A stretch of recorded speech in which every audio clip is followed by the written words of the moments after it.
Chapter 2. Memories.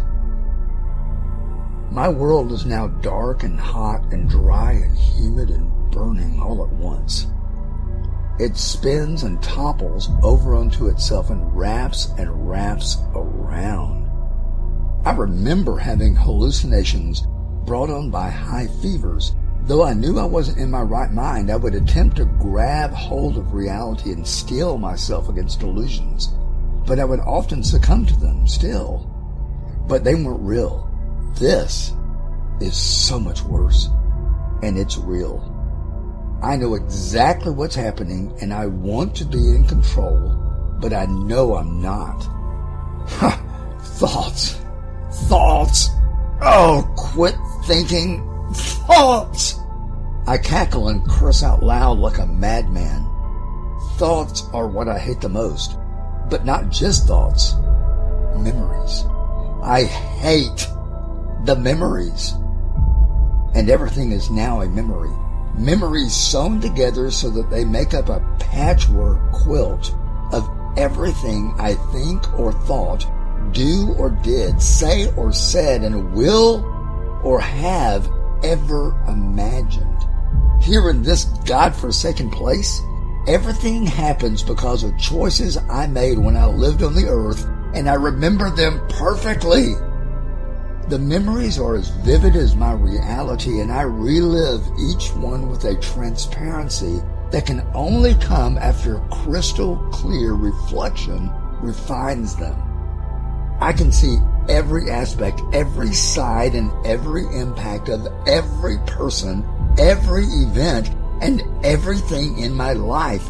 I understand how it affected all of me and the effect that I had on all the others. Even memories that should be warm and kind and comforting are tainted by my new reality and the knowledge that I will never, forever see those I remember again. Ever. When I was a child, I had a puppy. She was so cuddly and playful, and she made me laugh. I remember how her tail wagged when she saw me and the way she licked me out of sheer joy. I find it comforting, but no! Please, no! Please allow me this. Please allow me this precious memory with no reflection, please! I don't want to remember beyond my puppy's acceptance. But I do remember. I remember the times I yelled at her when she had done nothing wrong, and when I spanked her instead of just picking up what she had torn up and telling her no. Her eyes would look at me in confusion. Why did you scream at me? Why did you hit me for playing? I can feel what she thought. Please don't remember. Please don't remember. Please do not remember. My puppy had grown old, and I held her in my arms as the doctor pushed drugs into her tiny veins. I remember the way she looked at me for comfort. She wanted to be assured that everything happening to her was okay. As she died, I repeated over and over and over, I'm sorry. It's okay. It's going to be okay. We'll see each other again. But it wasn't okay. She trusted me and I lied to her. We will never see each other again. I remember every pet I ever had and the sadness that ate at me when they died or were somehow taken out of my life. I remember how I cried out to a God I knew existed but whom I didn't trust. Now I understand that this same God I pretended wasn't real would have had all of the pets waiting for me if that would have made heaven perfect for me. But I'll never know that. I'll only ever have memories and never feel their warmth or their reassuring presence. It's because I am here in this appalling blackness instead of being where the animals are. Big animals, small animals, fish and birds and lions and lambs and every kind of creature imaginable. all of them romping and playing with each other and enjoying people who are not me. Suddenly, I'm holding a child in my arms. My child, my precious, soft, warm baby, the one I watched grow from an infant to a defiant teenager to an adult. I hear the laughter of my baby. I remember the fragrance of their breath, sweet and earthy. I recall my baby's tears when they fell and ran to me to kiss their boo-boo and make it all better. I remember the trust they had in me.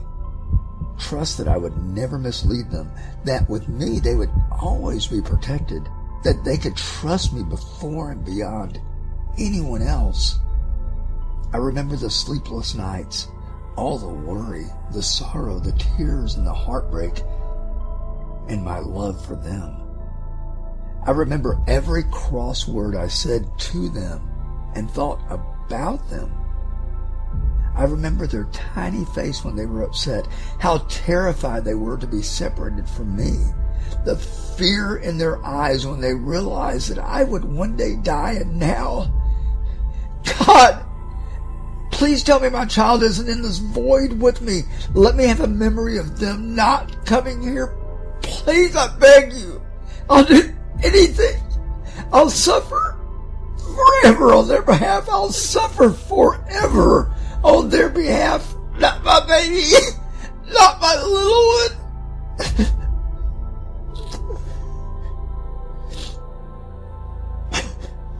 I weep as I remember how the authors suffered for me and my child and everyone, just so we wouldn't have to be where I am.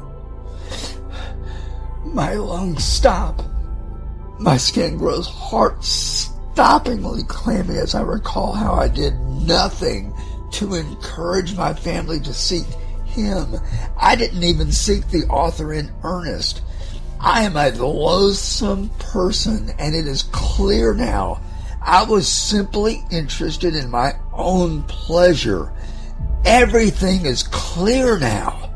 Everything about me and my relationships, especially the one I denied ever needing or wanting a relationship with the author.